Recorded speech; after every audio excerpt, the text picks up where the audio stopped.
growing your houseplant collection can be expensive, particularly if you're after new varieties or maybe even some rarer ones.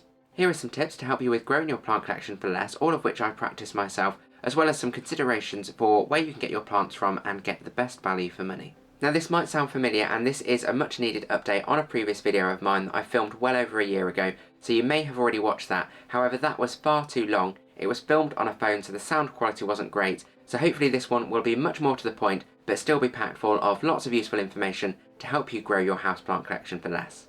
So this first one is particularly useful if you're after rarer or more expensive type plants, and I know a lot of the subscribers already practice this as they've commented on previous videos. So this is about buying smaller versions of plants as opposed to the mature versions. So obviously when you buy the mature versions, they have that initial wow factor, but what you're paying for is the care and attention that's gone into them to get them to that stage. So when you buy smaller ones, you can save a huge amount of money, and it's just because you then have to put in the care and attention to help them grow to their full potential. But that's not really a chore. As plant enthusiasts, that's something I'm sure we would enjoy, and then we've got the satisfaction of knowing we've helped them to grow to their full potential, as well as getting them into our collection for much less.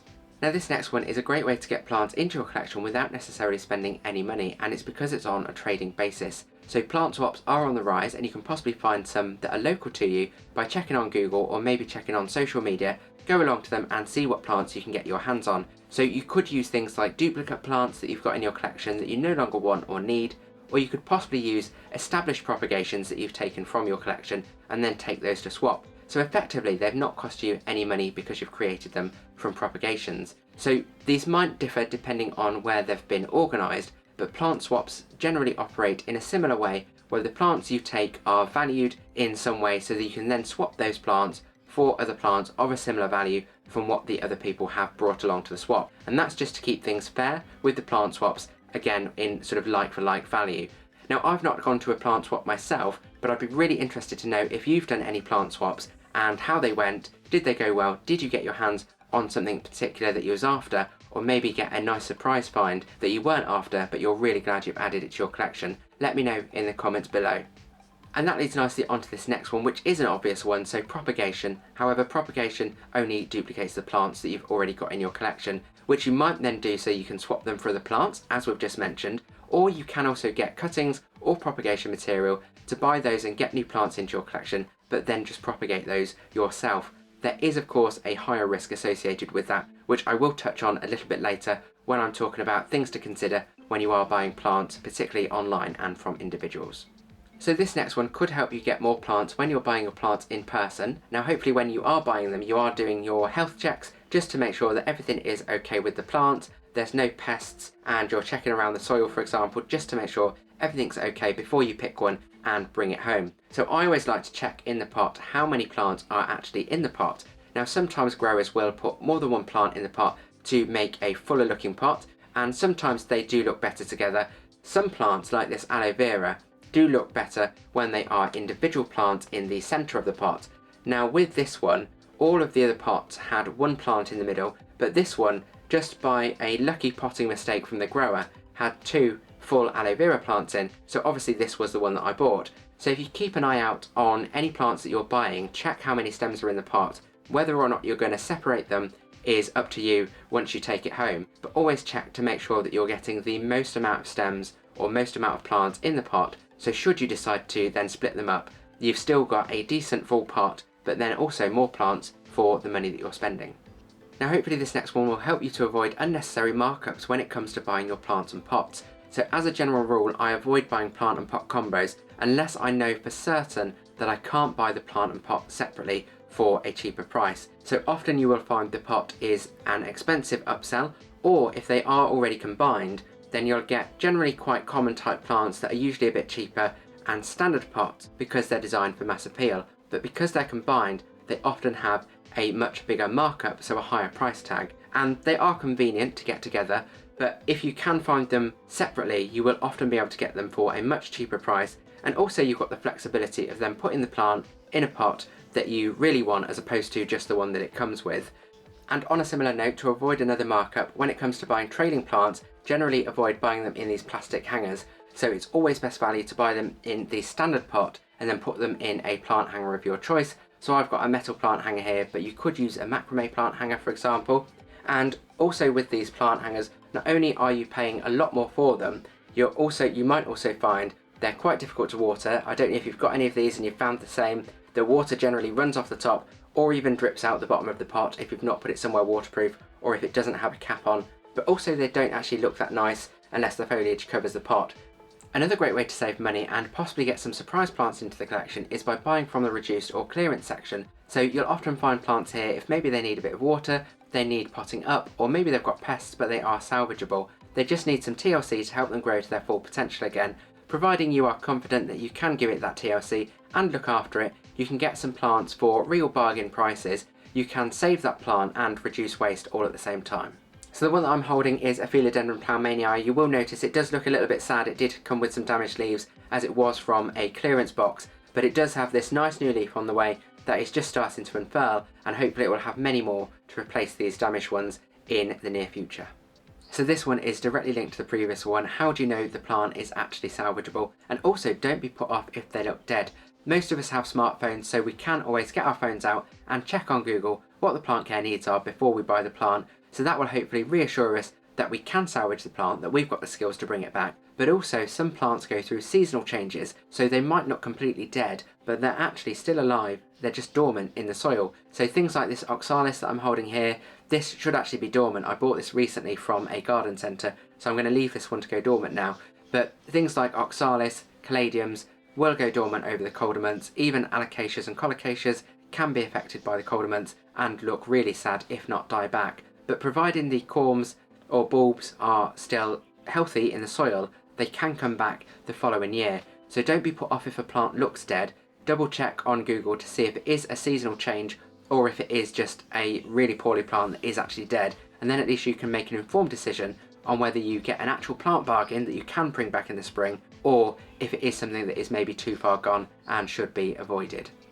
And another way you can get certain plants into your collection for less is by growing them from scratch. So using things like seeds, bulbs or corms, depending on how the plant is grown, you can often find these for cheaper than established plants, and then you put in the time and effort to germinate them and grow them to their full potential. Just make sure that whenever you are buying these, that you buy them from legitimate sellers to make sure you're getting the genuine plant material. There are lots of plants that you can use this for, so seeds for things like certain types of anthuriums, cacti, oxalis, and then corms for, again, certain types of oxalis, colocasias, alocasias, caladiums, and then of course you've got the satisfaction of knowing that you've grown it yourself. Now when we look at where we buy our plants from, different places provide different value for money, and it's not always down to price. There are some other factors to consider too. So if we look at buying from local sellers like houseplant shops or independent garden centres, they will often have better prices than their corporate counterparts. That isn't always the case. They might be a bit more boutiquey and have more expensive prices, but generally I've found they can be a little bit cheaper. But also they will have more specialist knowledge of the plants, so can answer your queries and give you guidance on looking after them. The plants will often have much better care as well, because again they're dedicated to those plants, they know what they're doing, so you'll often get healthier plants, as well as having a much wider variety of plants, possibly even some rarer or specialist ones, or even sourcing services where they can find certain plants for you if you request it. So you can often get a much higher level of service and a better quality of plant. You might pay a little bit more than some of the other options that I'll mention in just a moment, but overall you're getting a better service for a reasonable price from your local independent garden centres or houseplant shops. And of course, as an added benefit, you're supporting local and smaller businesses.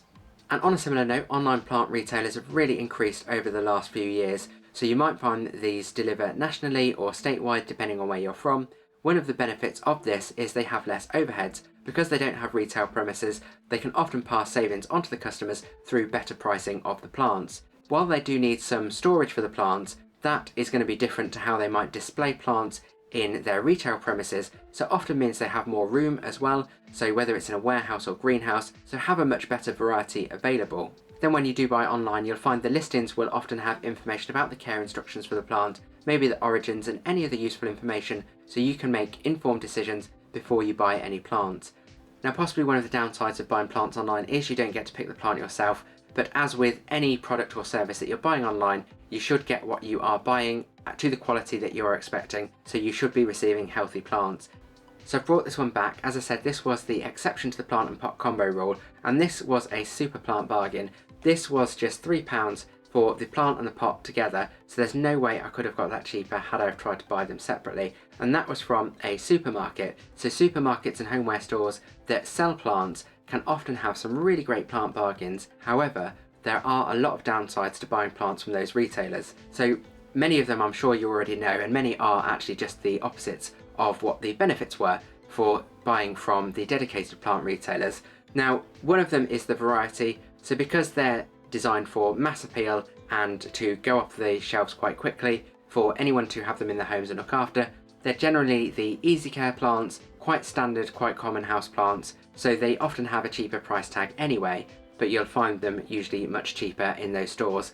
So you won't often find things like rare or special plants that you can in the dedicated plant shops. Now, the biggest downside, in my opinion, is the care that the plants receive. So of course, if they're in those large stores, sometimes the staff aren't necessarily trained to look after plants, or not in a dedicated way. They're just another area of the store to look after, and as I said, they're not designed to go in and stay on the shelf for a long time. They're designed to be quite fast moving goods and be sold quite quickly, so they don't often get the care that the plants need. So they could be underwatered, you might find them dry and wilted. They could be overwatered, where they've all been watered with a hose and they're sitting soaking in water, regardless of the plant type and what their water needs are. You could see that they're damaged, they've been tipped over, whatever's going on with them, they don't necessarily get the right plant care. So you've got to weigh that in when you're buying them for that cheaper price.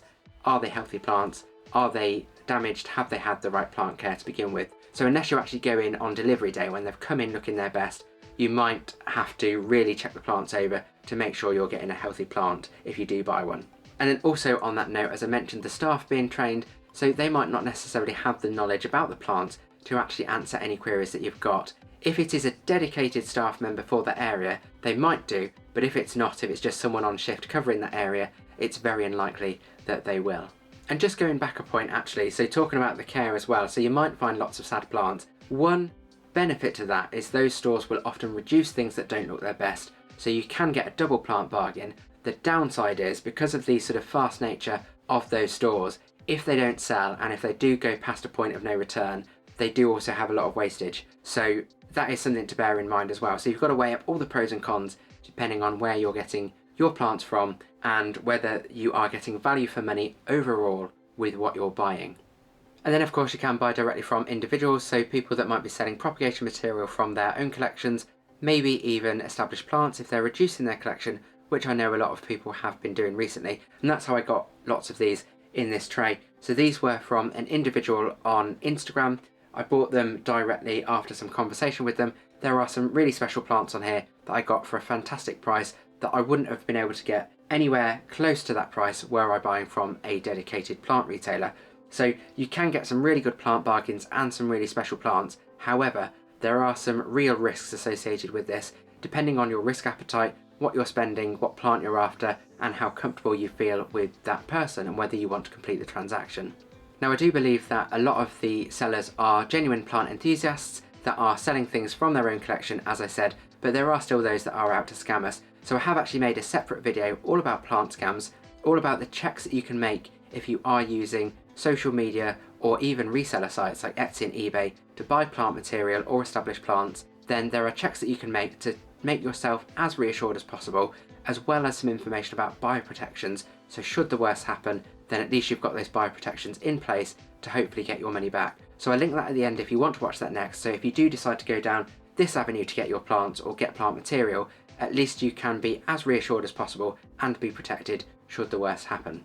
One final benefit of obviously buying from fellow plant enthusiasts is hopefully they will A, have knowledge of the plants, so could answer any queries if you're direct messaging them.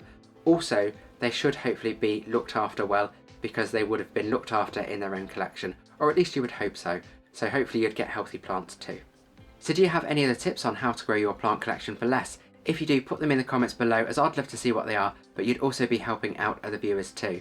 As I said, I've linked the previous video all about plant scams, how to check the seller that you're buying from, and also the bioprotections, so I'll link that at the end if you'd like to watch that next. If you have found this video useful, consider subscribing, as I'll have new videos every week, usually on houseplant related topics.